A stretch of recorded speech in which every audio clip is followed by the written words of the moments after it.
Hello friends, मैं आपका दोस्त अंबालाल चौधरी स्वागत करता हूं आप सभी का अपने इस प्यारे से डिजिटल प्लेटफॉर्म में।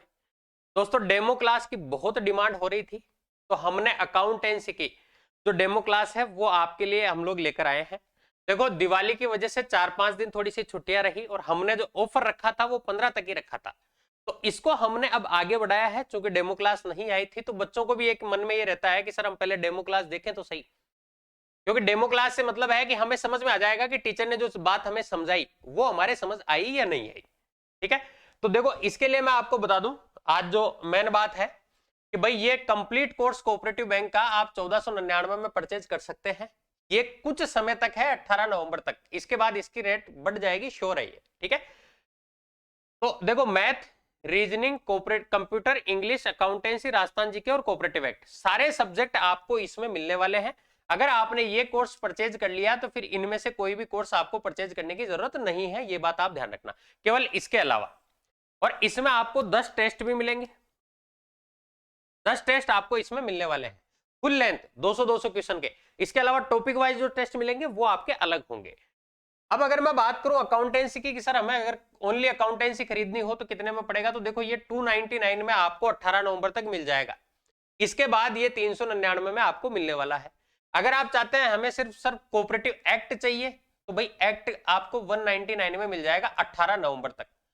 अगर आप 18 नवंबर के बाद परचेज करेंगे तो ये आपको 249 में मिलेगा, ये 349 में मिलेगा। कई बच्चे चाहते हैं कि सर हमें तो कोऑपरेटिव एक्ट और अकाउंटेंसी दोनों में प्रॉब्लम है, तो भाई इन दोनों के लिए भी हमने ये एक कॉम्बो दिया है आपको, जो आपको 399 में मिलेगा। अगर आप दोनों को परचेज करते हो तो ये 500 में पड़ेगा और यहाँ आपको ये 399 में मिल जाएगा। कई बच्चों की राजस्थान जीके में भी क्वेरी होती है, तो भाई ये राजस्थान जीके, अकाउंटेंसी और कोऑपरेटिव एक्ट, अगर आप इन तीनों को साथ लेते हैं तो ये आपका 699 में पड़ेगा। इसके बाद 18 तारीख के बाद ये कोर्स आपको 1149 में ही मिलेगा, ये बात आप ध्यान रखिएगा। इसके बाद इसमें कोई छूट नहीं दी जाएगी, क्योंकि इतना सस्ता हमने लॉन्च किया है इसको जिसकी कोई हद नहीं है। इससे बेहतर कुछ नहीं दे सकते हम, क्योंकि हमारे कोऑपरेटिव एक्ट जो है इसको भी आरएस मैम है एक, वो पढ़ाएंगे। तो बताओ इससे बेहतर फैकल्टी क्या हो सकती है। मैथ रीजनिंग में खुद पढ़ाऊंगा, इसके अलावा ये जो अकाउंटेंसी है ये 17-18 साल का एक्सपीरियंस लेकर बैठे हैं अमित सर, वो पढ़ा रहे हैं। तो बेहतर से बेहतर आपको दिया जा रहा है और बहुत कम कीमत में। यकीन मानिए आप, इससे बेहतर हम कुछ नहीं दे सकते। ठीक है, इससे बेस्ट कुछ हो भी नहीं सकता। तो आप देख लीजिए, एक बार ऐप पर जाके आप सारी डेमो क्लासेज अवेलेबल है वहां पर, वहां आपको सबकी एक एक क्लास मिल जाएगी। आप आराम से चेक कीजिए कौन से टीचर पढ़ा रहे हैं, कैसा पढ़ा रहे हैं, उसके बाद आप परचेज कीजिए। और कोई आपकी क्वेरी हो तो आप मुझे कमेंट बॉक्स में जरूर बताइए। Thank you so much. मैं अमित सर आप लोगों के बीच में आज बहुत इंटरेस्टेड टॉपिक लेके आया हूँ, अकाउंटिंग का फर्स्ट चैप्टर। और ये आप लोगों ने दिवाली सेलिब्रेशन बनाया है, तो आप लोगों को तरफ से भी दीपावली की हार्दिक शुभकामनाएं। एएलसी आप लोगों के लिए बहुत बढ़िया बढ़िया अकाउंटिंग के कॉन्सेप्ट लेके आता रहेगा, और कोशिश करेंगे कि आप लोगों को हमारे पढ़ाए हुए टॉपिक समझ में भी। बार पुनः मेरी तरफ से और मेरे पूरे एएलसी परिवार की तरफ से आप लोगों को दीपावली की बहुत हार्दिक शुभकामनाएं। तो आज जो टॉपिक है वह अकाउंट्स का फर्स्ट चैप्टर है, 11th क्लास का एक बेसिक कॉन्सेप्ट है ये, जिसमें हम सीखेंगे लेखांकन का एक परिचय, बिल्कुल, कि अकाउंटिंग है क्या। ये पूरा चैप्टर आपको आज मैं अकाउंटिंग के आसपास की थ्योरेटिकल बेस पर समझाऊंगा, जिससे कनेक्टिंग करते हुए और चैप्टर आपको बहुत बेहतरीन तरीके से समझ में आएंगे। तो चलते हैं फटाफट हम लोग एक बहुत ही इंटरेस्टेड क्लास की तरफ, जिसका नाम है अकाउंटिंग एक परिचय।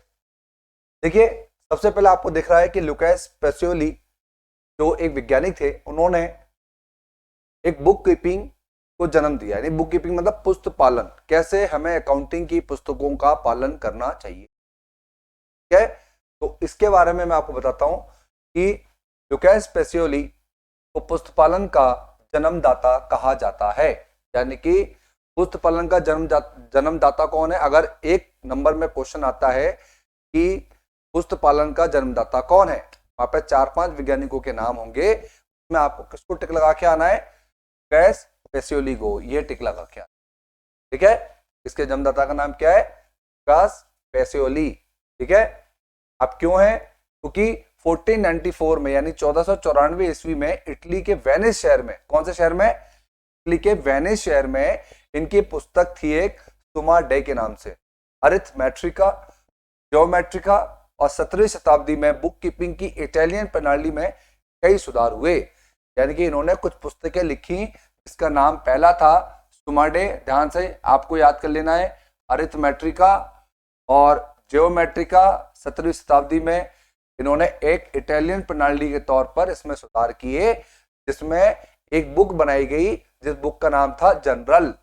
जनरल के बाद लेजर, देखिए दो चीज हैं, एक तो जनरल है और एक लेजर है। इसमें प्रयोग होने वाले शब्दों में परिवर्तन हुए। क्या हुए? उदाहरण के तौर पर डी डेयर लिखना पड़ता था डेबिट करने के लिए, या शैल या गिव के स्थान पर लेजर खाते के बाएं पक्ष में डेबिट अर्थात डेबिटर लिखना प्रयोग होता था। अब इसको आप ऐसे समझें कि मान लीजिए मैं कोई जर्नल बना रहा हूं, जैसे ये एक जर्नल बना रहा हूं मैं, इसमें मैंने एक एंट्री करी डेट, पर्टिकुलर, एलएफ और अमाउंट के नाम से। तो यहाँ पर मैंने एक एंट्री करी है, जैसे मान लीजिए यहाँ पर डेट लिख दिया, यहाँ पर्टिकुलर लिख देता हूं मैं, यहाँ पर एलएफ लिख देता हूं, यहाँ पर डेबिट और यहाँ पर क्रेडिट। देखिए सबसे बेहतरीन बात यह है समझने की, आप जब भी एंट्री करेंगे तो आपको डेबिट और क्रेडिट ये लिखना होता है, लेकिन अकाउंटिंग लैंग्वेज में क्रेडिट जो सीआर है और डेबिट, यहाँ पर डेबिट आ रहा है, देखो गौर से सुनना, डेबिट और क्रेडिट में क्या डिफरेंस आ रहा है, यहाँ पर क्रेडिट आ रहा है और यहाँ पर डीई आ रहा है, तो इसकी फुल फॉर्म क्या बनेगी? इसकी फुल फॉर्म बनेगी debit all the record, all the records, और क्रेडिट की बनेगी क्रेडिट ऑल द रिकॉर्ड।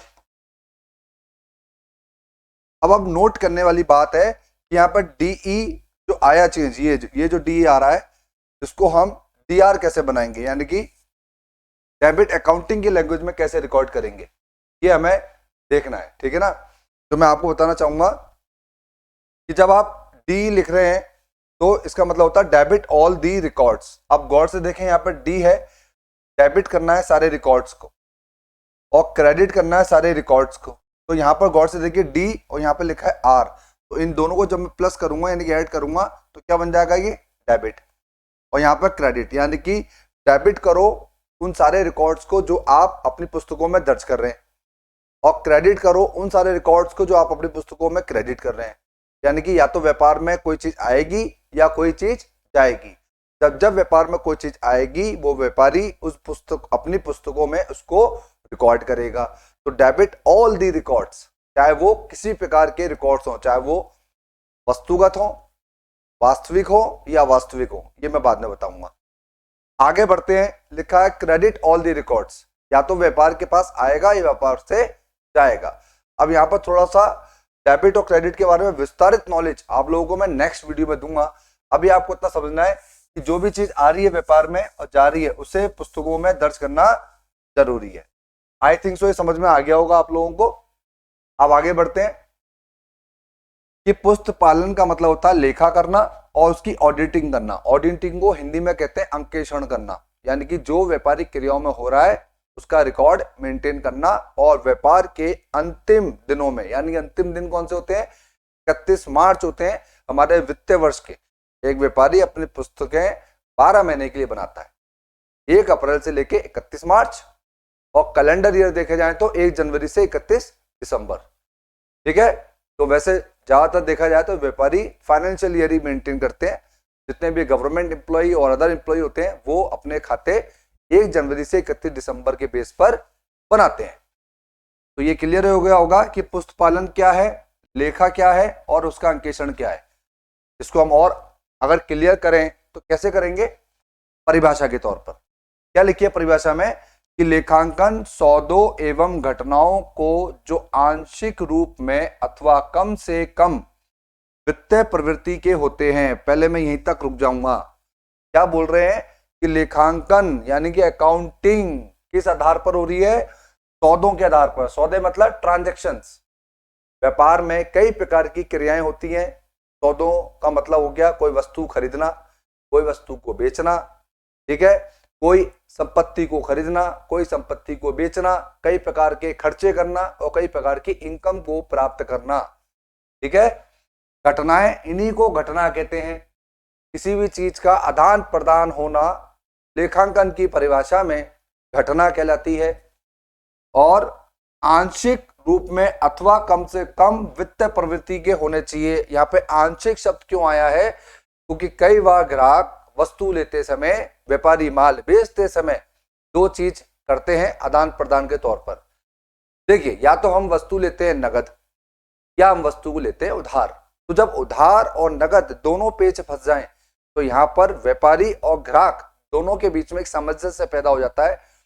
यदि व्यापारी यानी कि दुकानदार यानी कि भारत देश के अंदर कोई भी वस्तु कहीं पे भी खरीदी और बेची जा रही है, उसमें अगर एक व्यक्ति दूसरे व्यक्ति को जानता है, व्यापारी ग्राहक को जानता है, ग्राहक व्यापारी को जानता है, तो यहाँ पर जान पहचान होने पर एक विश्वास, एक ट्रस्ट होता है। इसलिए यहाँ पर उधार वाला नाम अगर आ रहा है तो आंशिक शब्द आना जरूरी है, क्योंकि व्यापार दो ही क्रियाओं पर चलता है, एक तो नगद और एक उधार।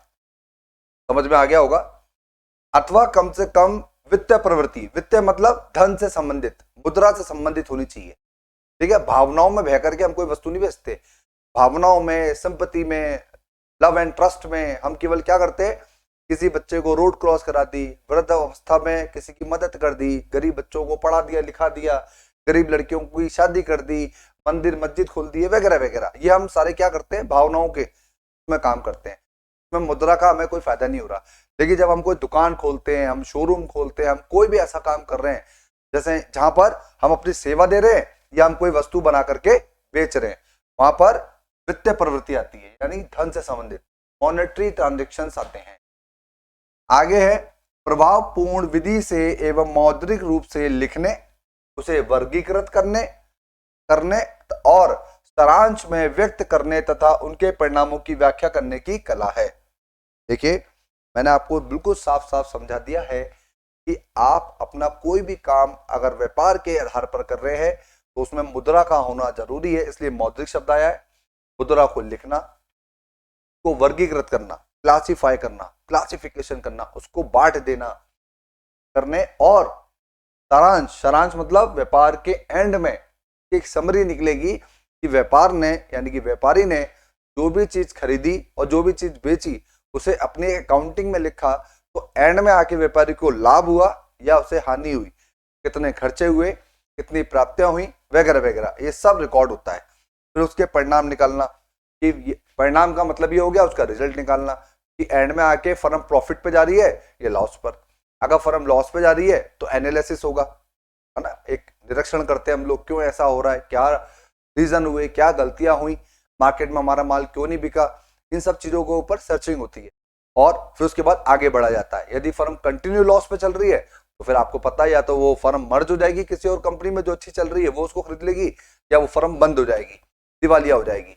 और यदि फायदे में चल रही है यानी कि प्रॉफिट में चल रही है, फिर तो वो कंटिन्यू आगे बढ़ती जाएगी, ग्रोथ करेगी। जैसे कि आपको पता है रिलायंस पूरे भारत देश के अंदर आज आप देख रहे हैं रिलायंस किस मुकाम पे पहुंच रही है। कई और कंपनियां भी हैं जो डेवलप हो रही है क्योंकि उनको प्रॉफिट हो रहा है। प्रॉफिट क्यों हो रहा है? जनता उन्हें ज्यादा उपयोग में ले रही है, ज्यादा कंजप्शन कर रही है, ये चीजें हैं। तो मैंने अभी तक आप लोगों को परिभाषा और एक छोटी सी इसके बारे में अर्थ दिया है। अब आगे बढ़ते हैं। यहाँ तक आई होप सो कि आप लोगों को समझ में आ गया होगा।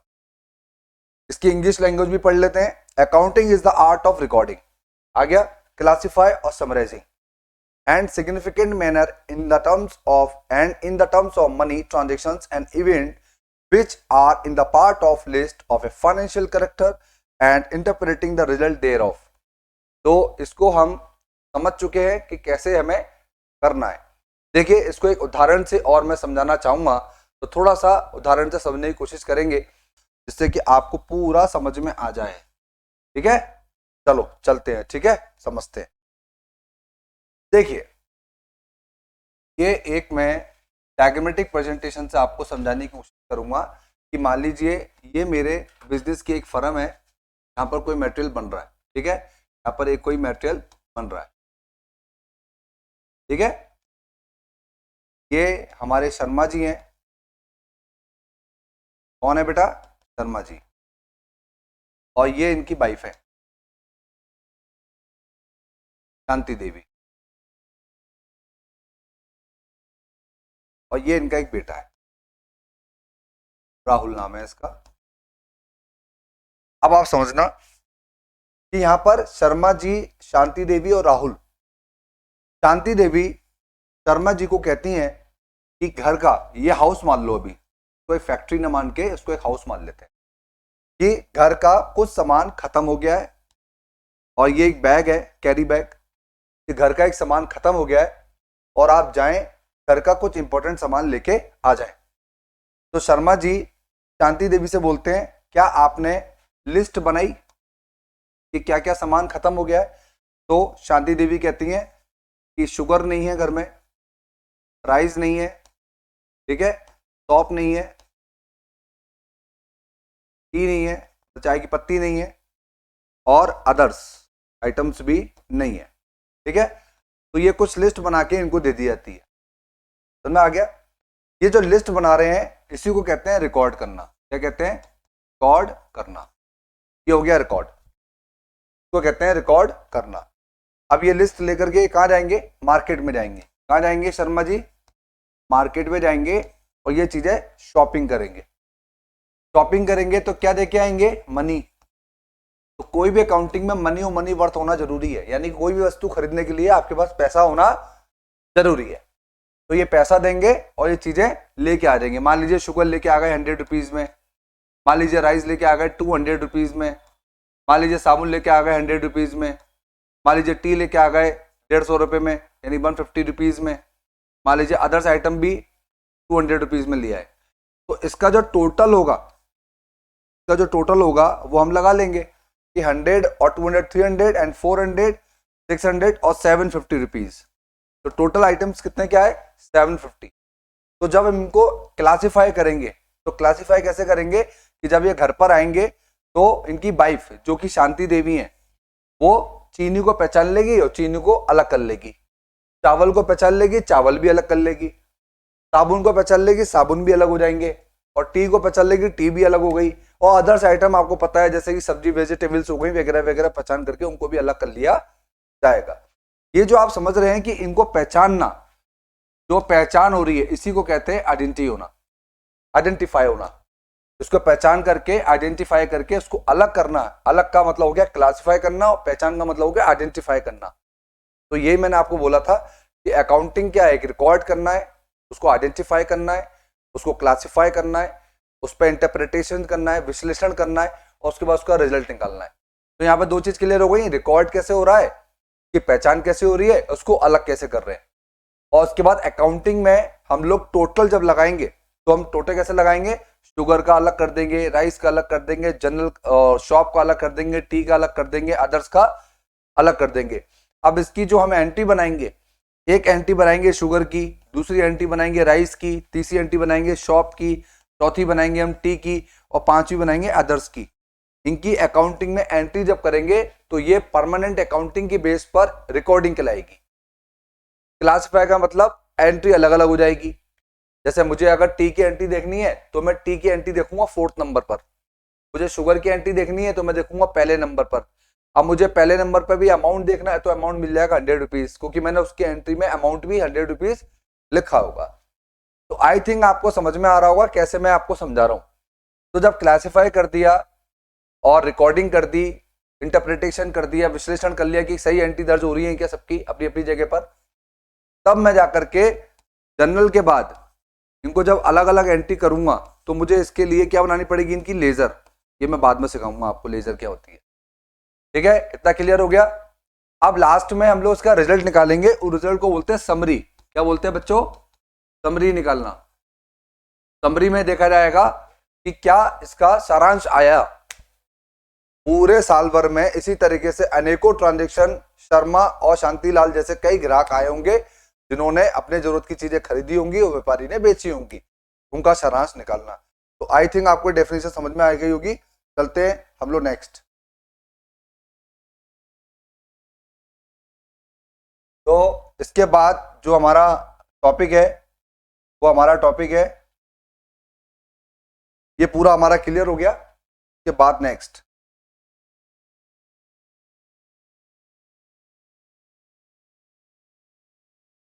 टॉपिक है लेखांकन की परिभाषा से संबंधित विभिन्न पहलू। Various steps related to definition of accounting. यानी कि अब हम जो पढ़ने वाले हैं वह हमारा लेखांकन की परिभाषा के बाद का नेक्स्ट टॉपिक है, जिसका नाम है लेखांकन की परिभाषा से संबंधित। अभी हमने परिभाषा ही पढ़ी है बच्चों। देखो, आप कंपटीशन के क्लासेस के जब एग्जाम दे रहे हैं तो आपके पास जब मल्टीपल चॉइस क्वेश्चन आएंगे तो आपको बहुत इंपॉर्टेंट है थ्योरी को समझना, ठीक है। प्रैक्टिकल में तो आपको एक रिजल्ट मिलता है कि प्रैक्टिकल में थ्योरेटिकल को बेस बना करके समझाया जाता है, लेकिन जब आप इसको अच्छा पढ़ लेंगे तो मल्टीपल क्वेश्चन आप आराम से कर लेंगे, ठीक है। तो पहला क्या बताया था मैंने आपको, डेफिनेशन क्यों विस्तारित समझाई थी, जिससे इसको समझाने में दिक्कत नहीं आए। तो पहला है आर्थिक घटनाएं, इकोनॉमिक इवेंट। क्या बोलते हैं, व्यवसायिक संगठनों का संबंध आर्थिक एवं डैश वित्तीय घटनाओं से होता है जिन्हें मुद्रा के रूप में मापा जा सकता है। माल का क्रय, मशीन का क्रय, वस्तु सेवाओं की बिक्री इत्यादि आर्थिक घटनाएं हैं।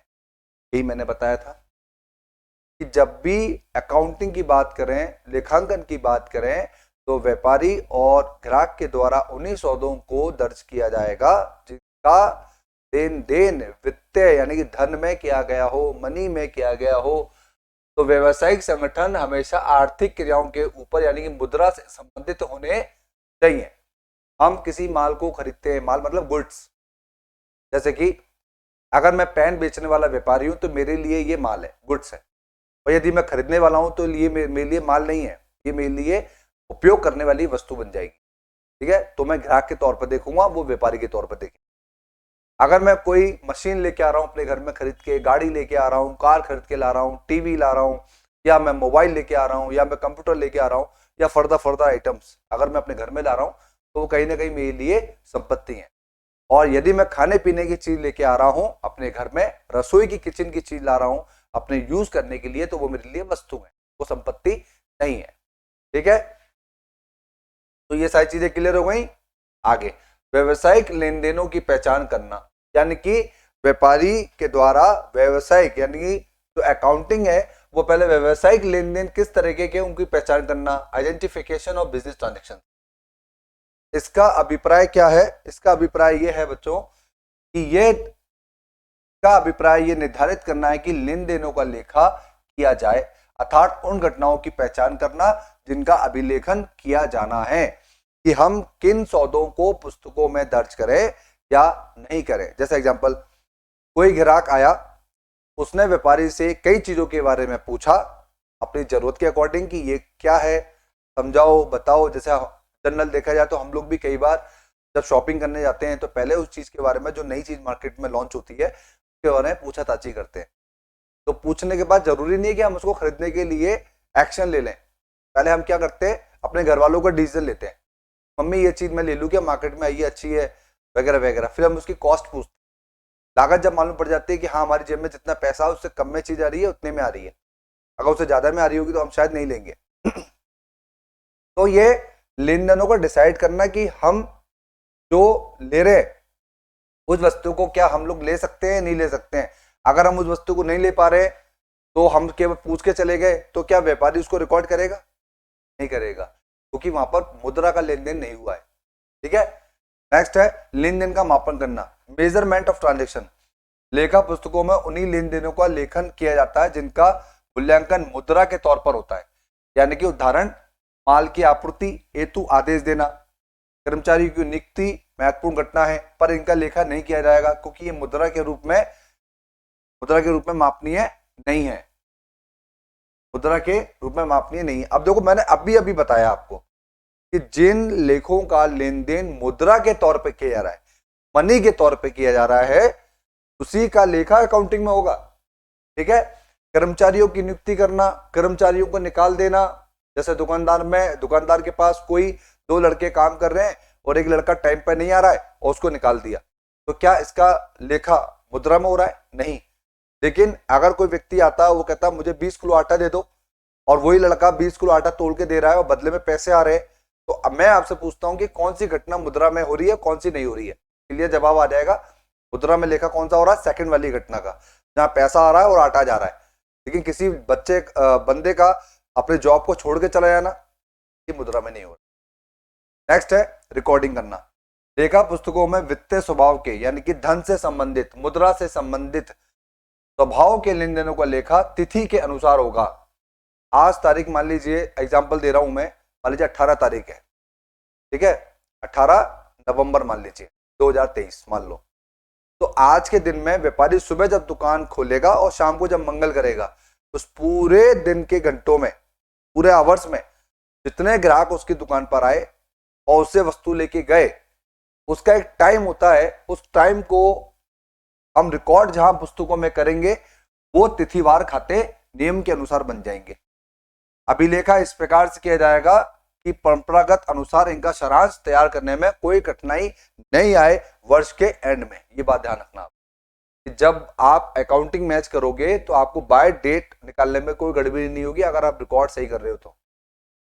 संप्रेषण का मतलब होता है कम्युनिकेशन। लेखांकन सूचनाओं का उपयोग विभिन्न प्रकार के लोग व संगठन करते हैं, अतः लेन देनों का अभिलेखन इस प्रकार से किया जाता है एवं सारांश इस प्रकार से तैयार किया जाता है कि लेखांकन सूचना आंतरिक और बाहरी उपयोगकर्ता के लिए उपयोगी हो सके। लेखांकन सूचना लेखा प्रलेखों के माध्यम से नियमित रूप से संप्रेषित की जाती है।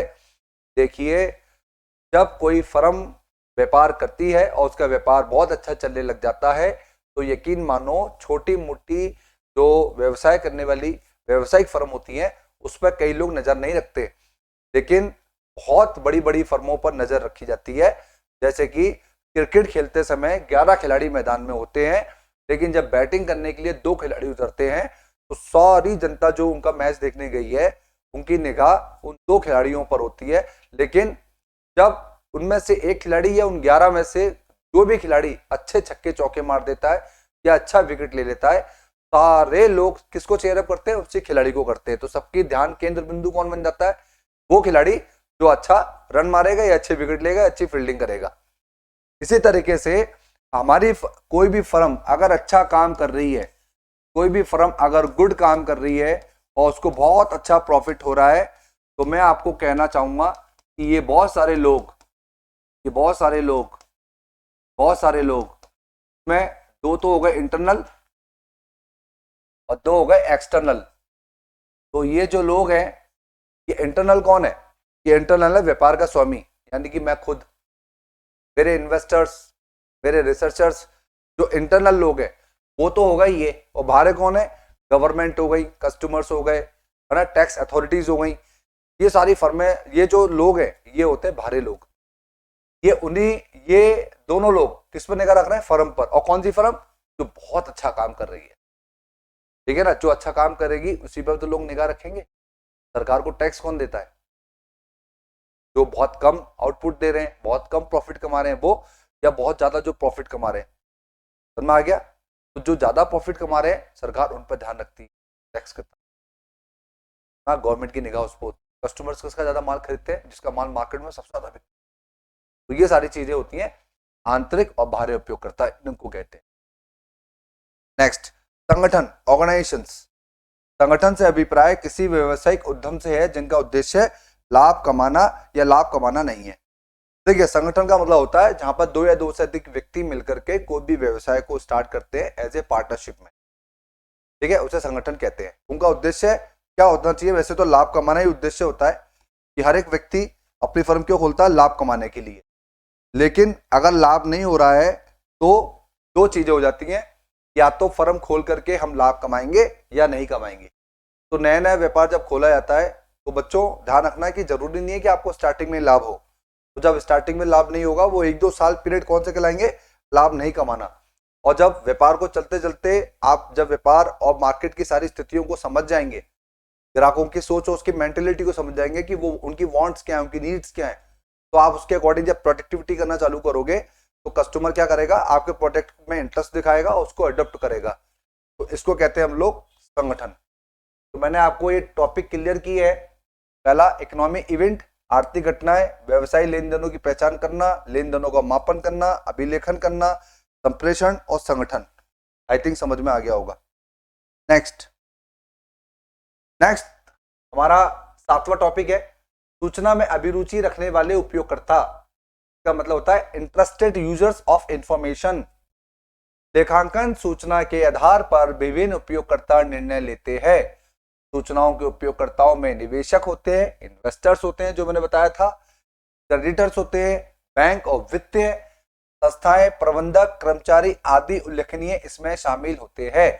निवेशक वो होते हैं जो अच्छी फर्म अगर चल रही है तो उसमें अपना पैसा लगाते हैं। लेनदार और देनदार दो होते हैं, एक तो होते हैं वस्तु को लेने वाले, एक होते हैं वस्तु को देने वाले, लेनदार। ठीक है। बैंक, बैंक कौन सी होती है? भारी संस्थाएं होती हैं। बैंक किसको फाइनेंस करती हैं? जिनकी फर्म ग्रोथ कर रही होती है। क्या कर रही होती है? ग्रोथ कर रही होती है, उनको फाइनेंस करती है। वित्तीय संस्थाएं बहुत सारी होती हैं, कर्मचारी आदि उल्लेखनीय हैं। तो ये सारी चीजें आपको समझ में आ गई होंगी। ये होते हैं हमारे उपयोगकर्ता, इंटरेस्टेड यूजर्स। ये आगे आएगा, मैं बताऊंगा आपको। और नेक्स्ट टॉपिक हमारा स्टार्ट होता है कौन सा? लेखांकन के उद्देश्य। देखिए, मैंने आपको परिभाषा बता दी, परिभाषा के आधार पर इसकी विशेषताएं बता दी। आगे आ रही है उद्देश्य, इसको इंग्लिश में कहते हैं ऑब्जेक्टिव ऑफ अकाउंटिंग। ठीक है। पहला आ रहा है व्यवसायिक लेन देनों को नियमित एवं सुव्यवस्थित ढंग से पूर्ण लेखा करना। इसमें क्या बोलेंगे? To keep systematic and complete record of business transactions. अच्छा, एक बात बताओ बेटा, इस टॉपिक को समझाने के लिए मैं एग्जांपल देता हूं। अगर आप पैदल चलना नहीं सीखोगे तो आप बताइए दौड़ना सीख जाओगे क्या? तो दौड़ने के लिए पहले पैदल चलना जरूरी है। उसी तरीके से अकाउंटिंग में रिजल्ट निकालने के लिए हमें अपने जो भी व्यापारिक क्रियाओं में लेन देन हो रहे हैं उन्हें व्यवस्थित तरीके से लिखना जरूरी है। तो हर एक चीज में व्यवस्था जरूरी है। लेखांकन का प्रथम उद्देश्य सभी व्यवसायिक लेन देनों का पूर्ण व्यवस्थित रूप से लेखा करना है। व्यवस्थित ढंग से लेखा करने से भूल की संभावना नहीं रहती है और परिणाम शुद्ध प्राप्त होते हैं।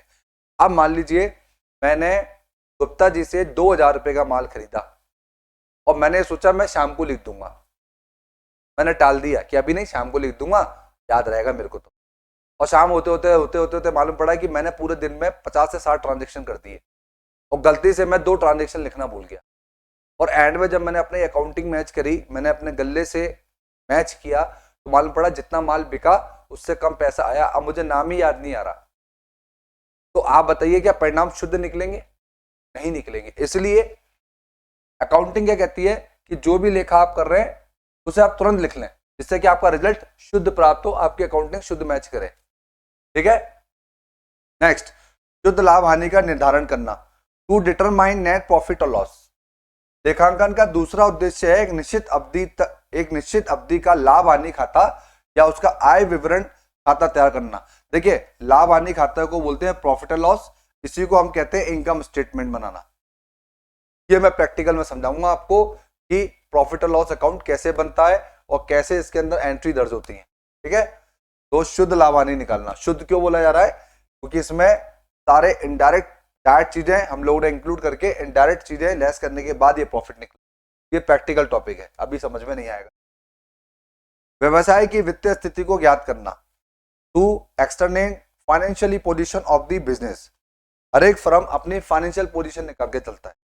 तो छोटे रूप में समझे तो मान लीजिए मैं एक घर चलाने वाला मुखिया हूं, मेरा घर परिवार में ही चला रहा हूं, तो मैं अपने पूरी इनकम में से सारे खर्चों को निकालने के बाद, सारी चीजें करने के बाद, ठीक है, जो पैसा बचेगा उससे मेरी एक वित्तीय स्थिति का पता चलता है। कैसे? आपने देखा होगा आपकी कॉलोनी में कई लोगों के पास कार होगी, कईयों के पास 4 व्हीलर है तो 2 व्हीलर भी होंगी, कईयों के पास साइकिल भी होगी, कईयों के मकान बहुत अच्छे होंगे, है ना। आजकल तो मकान बहुत बढ़िया बढ़िया बन रहे हैं, मॉडलाइज हो रहे हैं, 4 सेलिंग सब अच्छी कर पा रहे हैं, सब बढ़िया शानदार मकान बन रहे हैं। नहीं, कई लोगों के नॉर्मल मकान होते हैं और कई लोगों के पास मकान नहीं है तो वो झोपड़ी टाइप में, या फिर आप समझते हैं कि बहुत नॉर्मल मकान अलग से दिख जाते हैं। तो आप इन तीनों मकानों को देख करके क्या जज करते हैं? जब आप निकलते हैं खुद आप कहते हैं गरीब है, हम परिवार से बिलोंग करता है, ये बहुत रिच है। क्यों? क्योंकि जो अमीर है वो उसकी आइडेंटिटी अलग से शो हो जाती है, तो बताने की आवश्यकता नहीं है। इसी तरीके से व्यापारिक स्थितियां भी कई फर्में और कई कस्टमर्स पता लगा लेते हैं कि ये फर्म मार्केट में कैसी चल रही है। लेखांकन का एक उद्देश्य संस्था की वित्तीय स्थिति के संबंध में जानकारी प्राप्त करना है। इस उद्देश्य की पूर्ति के लिए एक स्थिति विवरण बनाया जाता है, बैलेंस शीट बनाई जाती है। बैलेंस शीट का मतलब कि मैं अगर एक व्यापारी हूं, अपना व्यापार चला रहा हूं, तो मेरे पास मेरी व्यापार की कितनी एसेट्स हैं, उनके बदले में मैंने कितने बाहर के लोगों को, आउटसाइडर्स लोगों को लायबिलिटी पे की है। यानी कि ऐसा तो नहीं है कि मैं उधार खरीद के अपने व्यापार के अंदर गोडाउन भर रहा हूँ, दुकान तो भर रहा हूँ, कस्टमर को माल भी बेच रहा हूँ, नो डाउट, लेकिन बाहर वाले व्यक्तियों से जिनसे मैंने उधार माल लिया है, मैं भी एक व्यापारी हूँ, मैं माल नहीं बनाता हूँ, मुझे भी माल कहीं और से मंगाना होता है, तो मुझे उनका पेमेंट करना होगा। तो जब मुझे उनका पेमेंट करना है और मैं पेमेंट नहीं कर रहा हूँ, तो आप बताइए मेरी लायबिलिटी बढ़ेंगी या घटेंगी? मेरे दायित्व बढ़ जाएंगे। तो वो बैलेंस शीट नहीं कहलाती है। बैलेंस शीट का मतलब यह है कि अगर मैंने 2 लाख की संपत्ति या 2 लाख की कोई वस्तु अपने गोडाउन में रखी है, तो मुझे 2 लाख रुपए का ही भुगतान करना है। तो 2 लाख रुपए की चीज आई और 2 लाख रुपए का ही भुगतान हो गया, तो लायबिलिटी मेरे पास नहीं है, अब कोई चीज नहीं है, तो मेरा बैलेंस क्या हो गया? बराबर हो गया। जिसमें बाईं और पूंजी दायित्व कैपिटल एंड लायबिलिटीज को दिखाया जाता है और दाईं ओर संपत्तियों को दिखाया जाता है। स्थिति विवरण को चिट्ठा भी कहा जाता है। यदि संपत्तियों से देयताएं का मतलब होता है देना, पूंजी एवं दायित्वों को कम रहती हैं, तो व्यापार की आर्थिक स्थिति सुदृढ़ मानी जाती है, और यदि देयताएं अधिक हो जाए तो यह स्थिति खराब मानी जाती है। आप इसको इस एग्जांपल से समझें, मैं समझाता हूं। देखो, ये मान लीजिए मैंने एक बैलेंस शीट बना ली, ये टी शेप हो गया, मैंने एक बैलेंस शीट बना ली, ठीक है, ये हो गया दायां, ये हो गया बायां, मतलब इसको मैं इंग्लिश में लिख दूं, ये हो गया लेफ्ट, ये हो गया लेफ्ट, और ये हो गया राइट। तो ऐसे समझो, ठीक है। कभी भी बैलेंस शीट में डेबिट और क्रेडिट का उपयोग नहीं करते, क्योंकि ये वर्ष के एंड में मनाया जाता है, 31 मार्च 31 दिसंबर को, ठीक है। अब इसमें एक कॉलम और ले लीजिए, ठीक है। तो यहाँ पे क्या आ गई? लायबिलिटीज आ गई, जो वहां पर लिख रहा था ना लायबिलिटीज, और यहाँ पे क्या आ गई? एसेट्स, ठीक है। और यहाँ पे क्या आ जाएगा? अमाउंट। अमाउंट का आप चाहो तो ये भी लिख देना, कोई इशू नहीं, ये अमाउंट पूरा लिख देता हूं मैं इस तरीके से, तो ये बन गया हमारा अमाउंट। अब देखिए, ये लायबिलिटी है और ये एसेट्स हैं, तो पहले क्या बोला था उन्होंने? कैपिटल, तो ये आ गया हमारा कैपिटल, ये आ गया बाहर, कि व्यापार के पास पूंजी कितनी है, प्लस हमारे लोन अगर हमने ले रखे हैं तो वो कितने हैं, ठीक है। हमारे सारे प्रोविजंस, ये मैं बाद में बताऊंगा प्रोविजंस क्या होते हैं, ठीक है। तो उसके बाद क्रेडिटर्स और अदर्स लायबिलिटी, इनको टोटल कर लो। यहां पर आ गई हमारी फिक्स्ड एसेट्स, व्यापार के पास कुछ फिक्स्ड एसेट्स होती हैं, ठीक है। फिर करंट एसेट्स, ठीक है। फिर अदर एसेट्स, और इनको जोड़ लो। अब गौर से देखिए कि अगर मैं इनका टोटल करूं, यहां पे आ जाए 2 लाख और 2 लाख, तो व्यापार की स्थिति क्या है? सही है कि व्यापार के पास जितनी संपत्तियां हैं उतने ही दायित्व चुकाए हैं। और यदि मान लीजिए हमारे पास दायित्व हो गए ज्यादा और संपत्तियां हो गई कम, तो आप बताइए स्थिति सही है या फर्म की स्थिति खराब चल रही है? नेचुरल है, फर्म की स्थिति खराब चल रही है, क्योंकि संपत्ति कम है और दायित्व ज्यादा है, ठीक है। तो यहाँ पर बैलेंस शीट मैच नहीं होगी, यही चीज वो समझाना चाह रहे हैं आपको। थ्योरी में मैं बता देता हूं कि क्या कहना चाह रहे थे वो। देखिए, ये लाइन आप गौर से पकड़े कि लेखांकन का एक उद्देश्य संस्था की वित्तीय स्थिति के संबंध में जानकारी प्राप्त करना है, और इसके लिए वो एक बैलेंस शीट बनाएंगे, और बैलेंस शीट में कैपिटल और दायित्व बाई मतलब लेफ्ट साइड में दिखाया जाएगा, किसको? कैपिटल को, दायित्वों को, और जो राइट साइड है उसमें एसेट्स आ जाएंगी, उनको दिखाया जाएगा। और संपत्तियों, जो एसेट्स है, जो संपत्तियां हैं, देयताएं यानी पूंजी दायित्व कम रहती हैं, तो व्यापार की आर्थिक स्थिति सुदृढ़ मानी जाएगी। यदि देयताएं ज्यादा हो जाएंगी तो खराब स्थिति मानी जाएगी। अगर आपको बाहर के लोगों को ज्यादा पैसा देना है, तो यानी कि आपकी फर्म मतलब सही नहीं चल रही है, थोड़ी सी डाउन चल रही है। और अगर आपको बाहर के लोगों को पैसा कम देना है और आपकी संपत्ति बढ़ती जा रही है, तो आपकी फर्म बहुत अच्छा काम कर रही है। अभी इसका एग्जांपल रिलायंस के ऊपर भी ले सकते हैं, क्योंकि वो पे आउट उनको कम करना है बाहर का, लेकिन उनके पास ग्रोथ ऑफ एक्सपेंशन ज्यादा हो रहा है। आई थिंक ये भी हमारा क्लियर हो गया। चलते हैं नेक्स्ट टॉपिक की तरफ। ये मैंने बता दिया आपको। नेक्स्ट टॉपिक है आर्थिक निर्णयों के लिए सूचना प्राप्त करना, to provide information for the economic decision. लेखांकन का एक कार्य वित्तीय प्रदान करता है जिसमें प्रबंधकों को निर्णय लेने में सुविधा हो, साथ ही सही निर्णय लेने का लेखांकन उपलब्ध कराता हो। यानी कि आर्थिक निर्णय कब लिए जाएंगे? जब आपके पास सही सूचनाएं वित्तीय आदान प्रदान की आएंगी। वित्तीय का मतलब धन से संबंधित सूचनाएं, जब पूरे दिन में, पूरे महीने में, पूरे सप्ताह में आप जो भी लेन देन कर रहे हैं, जो भी वस्तु खरीद रहे हो, बेच रहे हैं, उसका लेखांकन बाय डेट आप अपनी पुस्तकों में दर्ज कर रहे हैं, तभी आपको सही निर्णय प्राप्त हो पाएंगे अपनी फर्म के। ठीक है। व्यवसाय में हित रखने वाले कौन कौन से पक्षधार होते हैं? To provide the information to interested parties कौन कौन सी होती हैं? पहला, व्यवसाय में कई पक्षों का प्रोप्राइटर मतलब मालिक, कर्मचारी वर्ग मतलब एम्प्लॉय, प्रबंधक मतलब मैनेजर, साझेदार मतलब पार्टनर और विनियोजक मतलब इन्वेस्टर। व्यवसाय में हित रखने वाले विभिन्न पक्षों को उनसे संबंधित सूचनाएं उपलब्ध कराना भी लेखांकन का एक उद्देश्य है। इन सब लोगों का इंटरेस्ट व्यापार से है, इसलिए इन सब लोगों को अलग अलग व्यवसाय से संबंधित सूचनाएं प्राप्त होनी चाहिए। एग्जाम्पल, मान लीजिए मैं एक स्कूल का प्रबंधक हूं, मालिक हूं। स्कूल में बहुत सारी क्रियाएं होती हैं, जैसे कि एग्जाम्पल, मैं अगर प्रिंसिपल हूं, मैं या स्कूल का डायरेक्टर हूं, तो सबसे पहले मैं एक प्रिंसिपल की नियुक्ति करूंगा। प्रिंसिपल को आदेश दूंगा कि आप अपने नीचे सब्जेक्ट टीचर लगाइए, डिसिप्लिन टीचर लगाइए। ठीक है। या आपने देखा होगा आजकल कई स्कूलों में फैसिलिटीज है, तो उसके अकॉर्डिंग उनके टीचर अपॉइंट किए जाते हैं। उन सबको आदेश ऊपर से नीचे प्रवाह होगा, वो उस आदेश की पालना करेंगे, तो उनको मालूम पड़ जाएगा कि विभिन्न पक्षों का स्कूल से संबंधित या व्यापार से संबंधित सूचना उपलब्ध कराने का उद्देश्य क्या है। ठीक है। नेक्स्ट है कानूनी आवश्यकताओं को पूरा करना, टू मीट लीगल रिक्वायरमेंट्स। लेखांकन का एक उद्देश्य है विभिन्न वैधानिक आवश्यकताओं को, इसको वैधानिक आवश्यकताओं की पूर्ति करना भी है। लेखांकन प्रत्यक्ष एवं अप्रत्यक्ष करों के लिए रिटर्न दाखिल करने के लिए सबसे अच्छा आधार है। देखिए बहुत इंपॉर्टेंट बात है कि डायरेक्ट और इनडायरेक्ट, आज मैं आपसे पूछता हूं, भारत देश में अगर एक कील भी बेची जाती है, माचिस की तिल्ली से लेकर के बड़े से बड़ा जहाज भी बेचा जाता है, तो उस पर गवर्नमेंट हमसे जीएसटी और कई चीजों पर सेल टैक्स वसूल करती है। तो उसी को लेकर के एक बात हो रही है कि हर एक व्यक्ति, हर एक व्यापारी, हर एक इनकम कमाने वाला गवर्नमेंट एम्प्लॉई, उनका जो टैक्स स्लैब बना रखा है, यदि उससे ऊपर जा रहे हैं, व्यापारी का टर्नओवर अगर ज्यादा जा रहा है, तो उतने डिफरेंस का उसको टैक्स सरकार के खाते में जमा कराना पड़ता है। और भारत देश में जितने भी हम लोग सेवाएं उपयोग में लेते हैं, वस्तु उपयोग में लेते हैं, संपत्ति उपयोग में लेते हैं, उनके लिए हमें टैक्स पे करना पड़ता है, जिससे सरकार इन टैक्सेस से हमारे देश में कई वेलफेयर स्कीम्स और कई इंफ्रास्ट्रक्चर के ऊपर काम करती है, जिससे हमारा देश डेवलप होता है। धन्यवाद। नेक्स्ट टॉपिक पे चलते हैं। नेक्स्ट टॉपिक है पुस्त पालन और लेखांकन। बच्चों हमारा चौथा टॉपिक ये शायद स्टार्ट हो रहा है ना, ध्यान देना।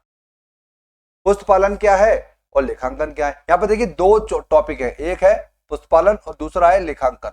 मैं दोनों को समझाऊंगा कि what is meaning by the book keeping and what is meaning of the accounting. ठीक है, that's little bit of the difference between the book keeping and accounting. तो मैं धीरे धीरे करके आपको समझाने की कोशिश करूंगा। पुस्त पालन का अर्थ, मीनिंग ऑफ बुक कीपिंग क्या है। पुस्त पालन का अर्थ है समझने के लिए पहले हम अंग्रेजी भाषा के बुक कीपिंग शब्द पर विचार कर लेते हैं। बुक का मतलब होता है पुस्तक, कीपिंग का मतलब होता है को हम लोग किस तरह से ध्यान से रख रहे हैं। बुक और कीपिंग के योग से बना है बुक कीपिंग। बुक शब्द का अर्थ है पुस्तक और कीपिंग का मतलब है उसको संभाल के रखना, का पालन करना। ठीक है, एग्जाम्पल समझते हैं। मान लीजिए मेरे पास एक किताब है ना, मेरे पास एक बुक है और उस बुक को मैं अपने घर में, जो मैंने अपना एक स्टडी रूम बना रखा है, स्टडी रूम बना रखा है, उसमें जिस तरीके की मेरे पास दर्ज हैं, ये मेरी अलमारी है, यहाँ पर मैं रख रहा हूँ। जैसे मान लीजिए मैंने यहाँ पे अकाउंट्स की बुक रख ली, यहाँ पर मैंने इंग्लिश की बुक रख ली, यहाँ मैंने मैथ्स की बुक रख ली, यहाँ मैंने बिजनेस स्टडीज की बुक रख ली, ठीक है। तो आप बताइए कि पहले मैंने क्या करा, मेरे बुक कीपिंग को हम समझें तो मैंने बुक का मतलब बोला पुस्तक, ये मेरी क्या है, पुस्तकें, और इन पुस्तकों को मैं क्या रख रहा हूँ, इनका रखने का पालन कर रहा हूँ। देखो अकाउंटिंग वाली दर्ज में अकाउंटिंग की बुक, इंग्लिश वाली में इंग्लिश की बुक, मैथ्स में मैथ्स की बुक और बिजनेस स्टडीज में बिजनेस स्टडीज की बुक, तो कहते हैं पुस्तक पालन। समझ में आ गया होगा। चलते हैं नेक्स्ट। लेखा क्रम और लेखा शास्त्र क्या है? लेखा शास्त्र क्या है? लेखा क्रम से आशय लेखांकन के सिद्धांत और उसके व्यवहार के संबंधी संपूर्ण ढांचे से है।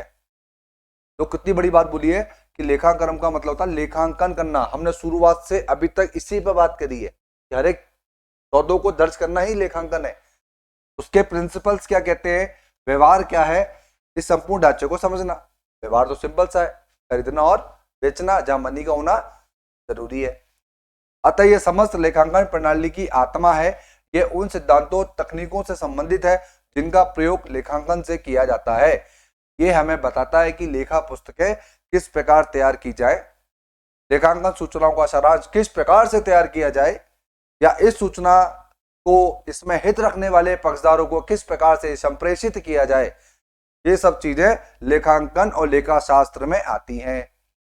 लेखा पुस्तकों के अंदर व्यवहारों को दर्ज करना, उनकी सूचनाएं आंतरिक और बाहरी लोगों तक पहुंचाना, लेखांकन में हर एक सौदे को रिकॉर्ड करना और सही धनराशि के साथ रिकॉर्ड करना एक समय सीमा के आधार पर, इसी को लेखांकन और लेखाक्रम कहते हैं। बच्चों समझ में आ गया होगा। लेखांकन के प्रकार और उसकी शाखाएं अब हम ये पढ़ेंगे। विभिन्न उद्देश्यों की पूर्ति हेतु अलग अलग प्रकार की शाखाएं काम करती हैं। मैं आपसे अगर ये कहूं कि बेटा आपका वजन है 20 किलो, आप वजन उठा लो 60 किलो, ऐसा पॉसिबल है? नहीं है पॉसिबल। बिकॉज क्यों? इंसान अपने वजन से 5 किलो 7 किलो वजन ज्यादा उठा सकता है, 10 किलो उठा सकता है, लेकिन यहाँ पर 20 किलो की जगह जस्ट डबल से ज्यादा मैंने वेट बोल दिया उठाने को, आप नहीं उठा पाओगे। अगर उठाओगे तो रीढ़ की हड्डी टूट जाएगी। मौजूद क्या होती है? रीढ़ की हड्डी। इसलिए लेखांकन के प्रकार, उसकी शाखाएं बहुत इंपॉर्टेंट है, क्योंकि काम जब बांट दिया जाता है तो सरल हो जाता है। चलो हम इसकी शाखाएं पढ़ते हैं बेटा। ये है इसकी शाखाएं, ठीक है। शाखाएं क्या है? 3 शाखाएं मुझे ध्यान से दिख रही हैं। पहली शाखा है वित्तीय लेखांकन, तो बोलते हैं फाइनेंशियल अकाउंटिंग। दूसरी होती है लागत लेखांकन, कॉस्ट अकाउंटिंग, और तीसरी होती है प्रबंध लेखांकन, मैनेजमेंट अकाउंटिंग। 3 होती हैं, फाइनेंस, कॉस्ट और मैनेजमेंट। अब इसको मैं एक एग्जांपल से समझाता हूं, फिर मैं पढ़ के बताऊंगा। मान लीजिए मुझे दीपावली पर भारी मात्रा में मिठाइयों को बनाने का एक ऑर्डर मिल जाता है, और मुझे ये भी पता है कि मेरी एक दुकान है मिठाइयों की, तो वहां बहुत सारे ग्राहक आने वाले, ऐसा मुझे पता है, क्योंकि दीपावली आ रही है। दीपावली पर हर एक व्यक्ति अपने घर में बहुत सारे खर्चे करता है, ठीक है। तो उसमें खर्चा वो मिठाई पे भी करता है। तो सबसे पहले मैं क्या अंदाजा लगाऊंगा? वित्तीय लेखांकन करूंगा, फाइनेंशियल, कि मेरा कितना पैसा लगेगा, यानी व्यापारी का कितना पैसा लगेगा और किस किस पर लगेगा, उसके कॉस्ट निकाल लूंगा, और उसको कैसे मैनेज करना है इसके लिए प्रबंध लेखांकन अपना मेंटेन करूंगा। तो इन तीनों को पढ़ते हैं। पहला आ रहा है वित्तीय लेखांकन, फाइनेंशियल अकाउंटिंग।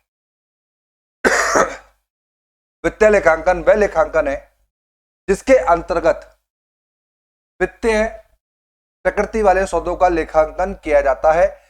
इन्हें सामान्य लेखांकन भी कहते हैं, और इन लेखों के आधार पर लाभ हानि, आय विवरण, चिट्ठा तैयार किया जाता है। सिंपल सी बात है, लेखांकन के अंतर्गत वित्तीय व्यवहारों को दर्ज किया जाता है।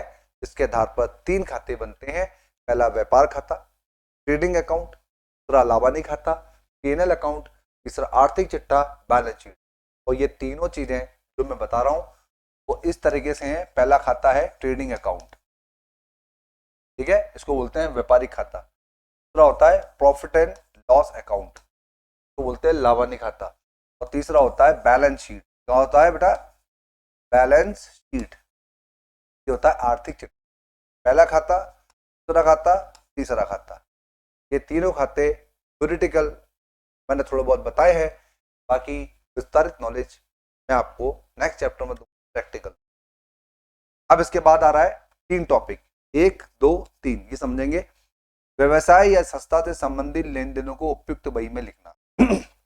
अभी अभी मैंने बताया, पहले बताया कि व्यवसाय में जितने भी लेन देन होंगे उन्हें उनकी संबंधित पुस्तकों में दर्ज कर लो, ठीक है, जिससे आप भूलो नहीं। आवश्यक खाते, लाभान्वित खाता और चिट्ठा तैयार कर लो। ट्रेडिंग पैनल, बैलेंस शीट बना लो। ये क्या होते हैं मैं बाद में बताऊंगा। एक निश्चित अवधि के व्यवसायिक परिणामों से व्यवसाय के स्वामी या उसे संबंधित पक्षधारों को अवगत कराते रहो। देखो हमारे पास 3 डिपार्टमेंट होते हैं, समझो 3 डिपार्टमेंट होते हैं। एक तो होता है टॉप लेवल, एक होता है मिड लेवल, एक होता है बिलो लेवल। ये जो टॉप लेवल वाले लोग होते हैं ना, ये डायरेक्टर्स, ये क्या करते हैं, लोगों को प्लानिंग बताते हैं, ऑर्डर देते हैं। ये लोग इस चीज को समझते हैं, ये कहाँ डाइवर्ट कर देते हैं, इसको ऑर्डर देते हैं। तो आप देख रहे हो कि पहला टॉप लेवल दूसरे तक अपनी चीजें भेज रहा है और दूसरा तीसरे को भेज रहा है। तो काम कौन कर रहा है, ये लोग क्या कर रहे हैं, ये लोग इन काम को चेकआउट करते हैं, जो काम हुआ है वो एक्चुअल में सही हुआ है नहीं हुआ है, और ये फाइनल रिपोर्ट बना करके तो भेजते हैं टॉप लेवल वालों को, और वो निष्कर्ष निकालते हैं, रिजल्ट निकालते हैं। ठीक है, समझ में आ गया होगा। नेक्स्ट है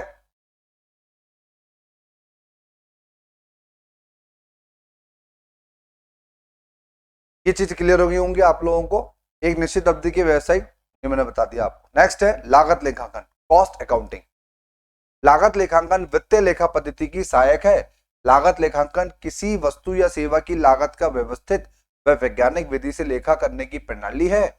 इसके द्वारा वस्तु या सेवा को कुल लागत तथा प्रति इकाई लागत का सही अनुमान लगाया जाता है। इसके द्वारा लागत पर नियंत्रण भी किया जाता है, और लागत लेखांकन के अंतर्गत प्रत्येक कार्य, आदेश, ठेका अवधि, कॉन्ट्रैक्ट, इकाई का लागत निर्धारण सम्मिलित किया जाता है। यह उत्पादन, विक्रय, वितरण की स्थिति को भी बताता है। ये आपको अभी समझ में नहीं आया होगा, मैं इसको आपको समझाता हूं। मान लीजिए मैंने एक कॉन्ट्रैक्ट दिया, एक रोड बनानी है। क्या बनानी है, एक रोड बनानी है, और ये कॉन्ट्रैक्ट मैंने आपको दिया है,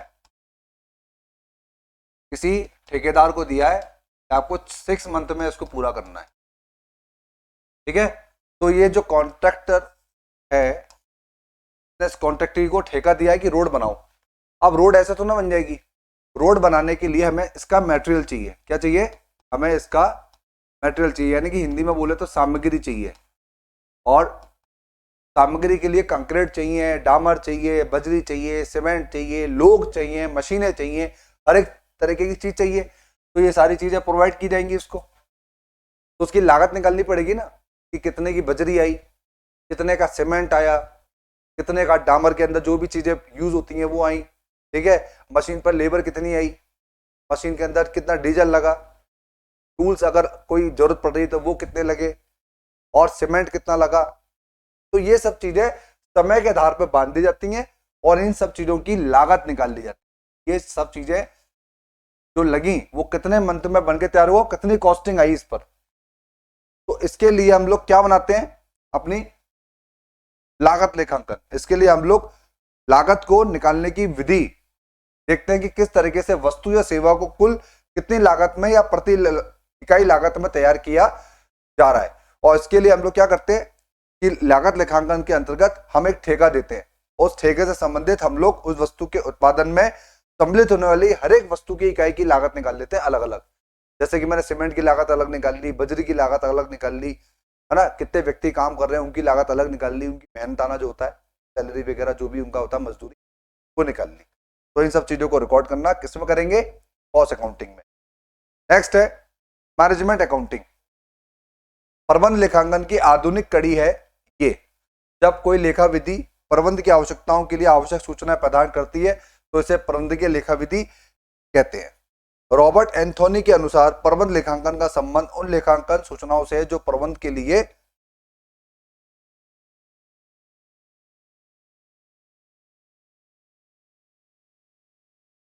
सूचना उपलब्ध करवाता है।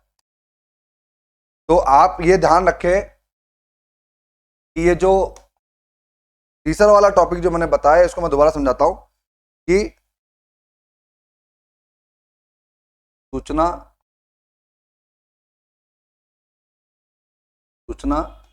उपलब्ध कराता है। प्रबंध लेखांकन क्या करता है? प्रबंध लेखांकन बहुत आधुनिक यानी कि मॉडर्नाइज एक कड़ी है जो लेखा विधि के अंतर्गत बहुत सारी सूचनाएं उपलब्ध करवाता है, क्योंकि हर काम बिना मैनेजमेंट के नहीं हो सकता। आपको हर एक चीज को मैनेज करना आना चाहिए, ये बहुत महत्वपूर्ण कड़ी है, इसको ना भूलें।